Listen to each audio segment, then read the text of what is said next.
might being outdoors, and particularly walking outdoors, have an effect on us? A colleague of mine, Greg Ratman at the University of Washington, has been studying the effect of walking outdoors. And the term that he uses is rumination. And this is a term that's out there in terms of mental health. It's not about deer and you know, chewing your cud and all of that.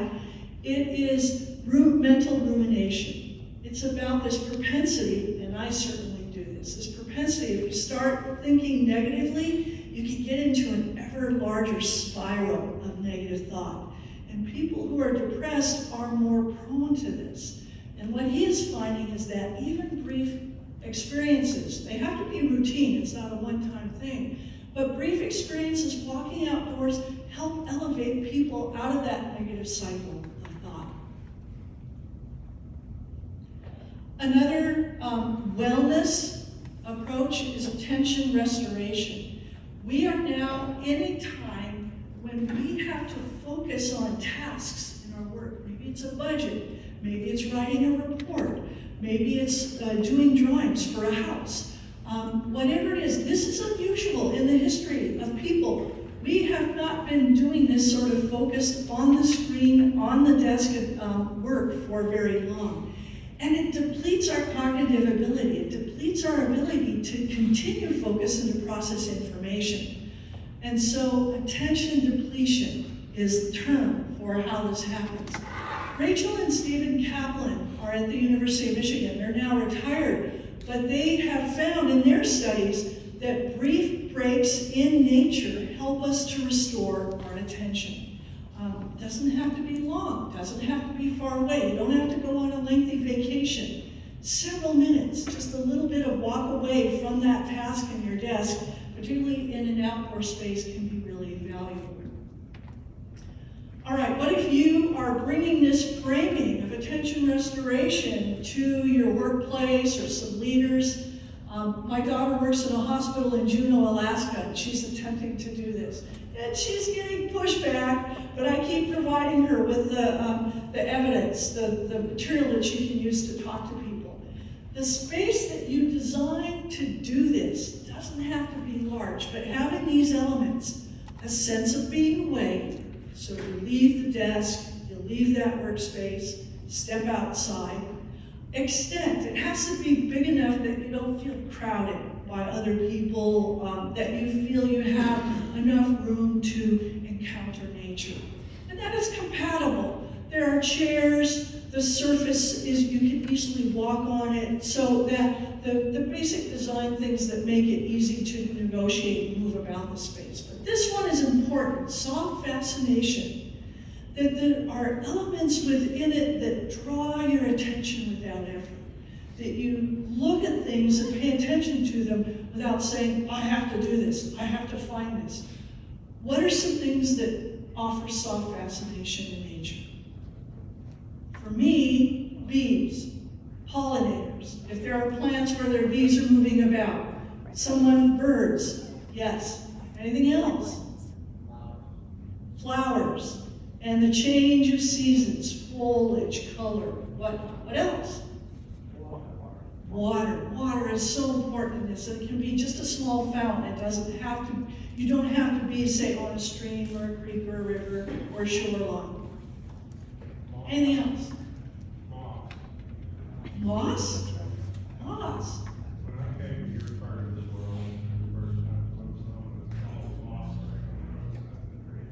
Huh. Yeah. I've never thought of it in this kind, but I take pictures. Paul mentioned photography. I enjoy macro photography. I have so many lighting pictures. Yeah. Wind, yes. Wind, sound. Wind, sounds, clouds. So you get the idea that even within a small space, if you can design and emphasize soft fascination, that can be really valuable. Another aspect of this, ecologists recognizing what they contribute in their conservation work to health potential, human health potential, are now collaborating with people who do the health science. And interesting studies are showing that biodiversity, having a more complex environment, natural environment, seems to add another margin, another level of mental health response, positive mental health response. In this particular study, they estimated vegetation cover and the abundance of afternoon birds. So they used that as a proxy, those two measures as a proxy for biodiversity. So here's another framing, is biodiversity for health. And if you have colleagues who are restoration ecologists or people who work on maintaining natural areas, this might be another way to lure them in to collaboration and management. All right, time check. Anyone here with trees, any sense of how much time it should be? 15. 15, good, okay. I'd like to take a few moments again, another discussion break, just a few minutes. What are the particular health framing, health and wellness framing messages that might be helpful for you to promote trees? They might be some of these that I have already mentioned with regard to mental health, with regard to attention restoration, depression, immune function. But are there others, maybe in your own work, that might gain attention? Because I tell you, the research out there now is expanding phenomenally, and there are very bright young scientists who are out on the edges saying, what has no one studied before? I'll study that. So if you have good ideas, I can put them out there, and who knows, in a few years there might be a result aligned with your interests. So just a few minutes. What are the health and wellness messages that might help you promote trees, again, within your own professional realm, within your own organization or your own context, activity? And why don't we just do an open discussion on that? We don't have to do table discussions. Any thoughts? We have someone here with a microphone. Well, being retired, I'm thinking about the recreational aspect.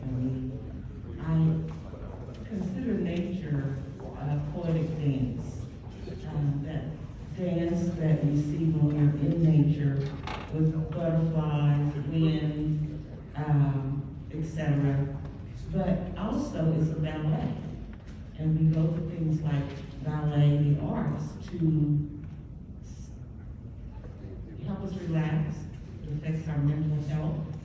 But ballet offers mimic, dance with the flowers, Swan Lake, all of these wonderful presentations that we love is a mimic of nature itself. So I think that adds to the mental health aspect. Thank you for calling out that connection. You are so right. There are so many. My daughter is a cellist, and I'm just now, in my brain, I'm going through the various pieces that she has learned and performed that have reference to nature, either intentionally or as one listens, the melodic components. Thank you for that. First of all, I'd just like to say, I think it's great to hear all this discussion about mental health and wellness. Certainly that's something that we probably weren't talking about 10 or 20 years ago. I might suggest it might be something we're going to be talking about for a while. So I think that's great, and I think that's really where you need to go, because all of you know as foresters about stormwater management. We all know that. The people at the city governments and the agencies and the landscape architects, you all know that. It just doesn't always seem to happen in the budget, does it? So we know those things. But I think the message of mental health and people wanting to get away is a strong one. And I think that's one that you should all, as people leaving here today, try and come up with ways to connect. And I'll tell you a quick anecdote that is based in truth. You probably don't know this, but there's a small nature preserve or forest about 30 minutes west of here. It's a 1,400-acre old-growth forest. And what started out as a place to go hike one day a month is now open Thursday, Friday, Saturday, Sunday. And they continue to set records with people just going for a walk. There's no playground, it's a gravel parking lot. It's self-guided walks as your leisure, but the important thing is what the volunteer trail guides are hearing is why people are leaving Tulsa on Thursday, Friday, Saturday, Sunday, just to go for a walk in the woods. And it's for all these reasons right here. And that's largely based in truth. It's not for its sense of adventure. It's not to train for a marathon. And so there's a lot of truthism there about why people in Tulsa, Oklahoma are seeking out this place called the Keystone Ancient Forest. Some of you know. But there is truth in that. And I think that's very strong when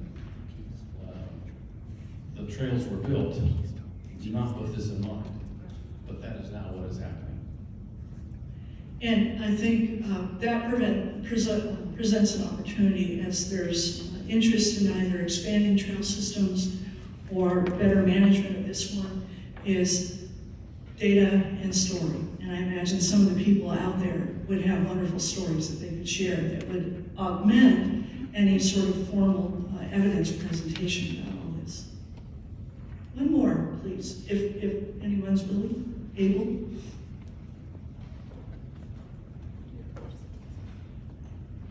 One thing that I have gotten from the presentation is how many of us walk with headphones on.